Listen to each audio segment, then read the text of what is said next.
So I want to thank everybody for being here today. If you hadn't already met me, my name is Crystal Allene Cook, and this is my husband, Marshal. And we are, well, I'm sort of back in the region after years. I'm originally from the southern coalfields of West Virginia, and I'm now married to someone from Statesville, North Carolina. And as my mother says, why didn't you just do this 20 years ago, marry a boy off a farm in North Carolina and move yourself down from West Virginia? You could have saved yourself a lot of hassle. So we are at a farm in North Iredell County. Edward was an organic farmer there, one of the first in Iredell County through the 90s and the early 2000s, and left doing that to go out to LA and I guess meet me. I was working there in nonprofit, and I've worked in nonprofit and education for a really long time, and we had an opportunity last year. It doesn't hardly ever happen in life where you get the good fortune to go back and try to do something right the second time around, and so we have an opportunity to be back on the same property and farm that he was on in the 90s, and so we're now back there, and the great soil that he built in the 90s, instead of it being fields, the flowers and the trees have taken over, so now we got a jungle farm instead of field farm, and that prompted some of our interest also in permaculture, is how to work with that rather than against it. And so we're working on turning that wild forest into a managed forest and food forest out there. So that's who we are, and we had this dream 3 years ago of something called We Are All Farmers, where we wanted to help people take more responsibility for their food, whether it's just if it's making kombucha in your own kitchen, or we talked about making some of your own sauerkraut, or buying something in bulk, just where you feel like you have more control and responsibility than for your own food. And so we are so grateful to now have a space to make that a community space, and something that we can truly reach out to more people with. And so one of our first steps was to do an event, to do a free event like this. We want to keep doing more free events where we talk about permaculture and talk about food responsibility. We are so grateful to Eric for letting us set this up here today and get going, and we're going to get going real soon. We believe in hands-on stuff and not just talk.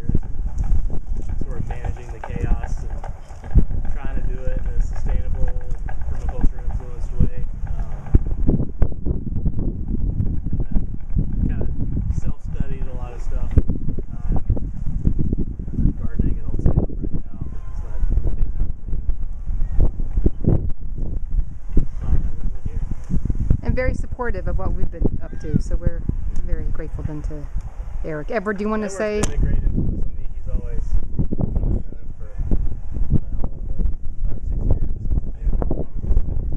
5 or 6 years. Yeah. Edward's always pointed me in a lot of good directions. Check that out. Yeah, I didn't even check it out. Ideas are good. It's good to share with people. That's what this is about.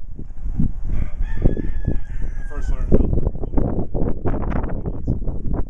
was a buzzword when I was in Asheville. People were talking sustainable foodscapes and farms, and had the opportunity to kind of learn about those and get my hands dirty with a little bit of on-farm work, and that just kind of started the ball rolling. And so yeah, it's all about we're going to talk about how to do that today. A little bit of hands-on sheet mulching. So tell us, we've practiced this one sentence, what permaculture is for people who are unfamiliar with it. Well, I mean, permaculture can be a lot of things, but I prefer to look at it as systems design.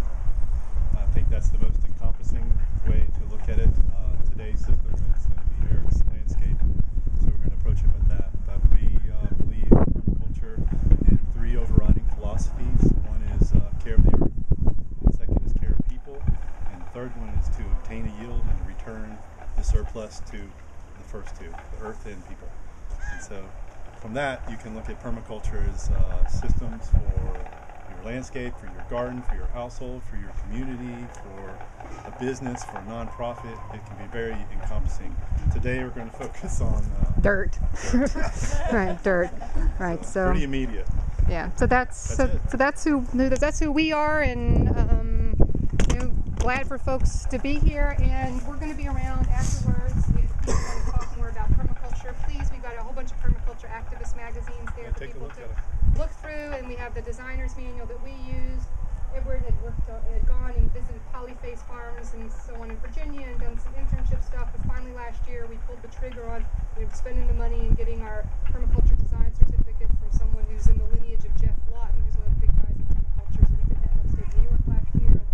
Edward went out to Oregon and did, wasn't with David Jaffe, but the guy who worked with Masanobu Fukuoka, if you know who that is, the forest garden design course. And so we, part of what we're going to be doing is teaching that in a formal design course in the fall if you're interested in getting your certificate. But otherwise, we want to have more free events and also reach out and build community. And we're also very adamant about sort of changing some of the face of permaculture. So it's not the same people in the same faces. We want to reach out to nonprofits and churches and low-income communities and people. And so our goal is really to try to make permaculture affordable in a way for people that it often isn't. Edward was running a farm full-time and couldn't afford to take away the time or the money in the 90s to spend $1,400 to go do something. So we're trying to make it, a regional resource. So that's us, and let's go get dirty. Let's go get dirty. So we have some extra gloves if people need them. I've got some sunblock, and we're going to head out towards the barn. Yes and yes. Yes and yes. All right, you got it. Okay. So I'll go get both of those. All right. Oops. It's not as bad as I just somehow shocked myself. I don't know what I just did to shock myself off of this. No, it's the low humidity. Is that what it is? It's got. I've been shocked to myself. Really? Yeah, and yeah, I don't know. Every time I touch anything it's when I'm electronic? working too. So like I've got hot glass in my hands. The other day I threw something. Oh my gosh. Well, I mean, I literally just got shocked off of this. So I'm going to go get sunblock. Alrighty. And some gloves. I'll be right back.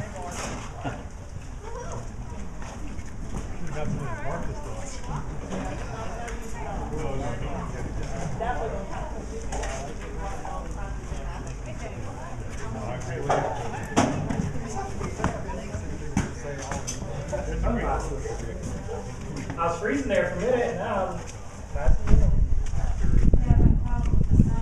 Yeah.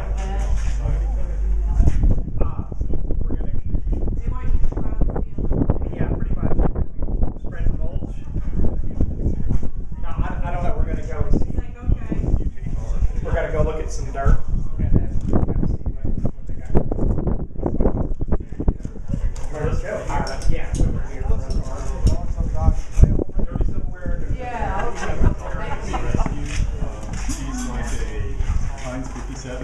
But she's like a little bit of her and a flock sound lab mix. And she's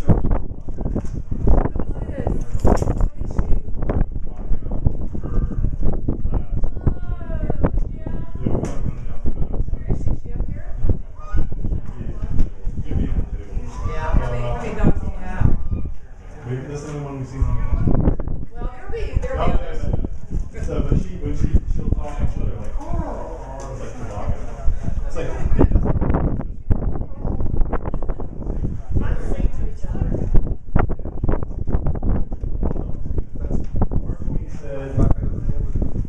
said, you can pick up a stray dog, give them a home, and you have a friend for life. You can pick up a homeless person. He said it better than this. You can pick up a homeless person, take them home, come home, push just home. He also said, go to heaven. He's talking about dogs. All right, Edward, let's go. We're heading off this direction. All right, so follow him.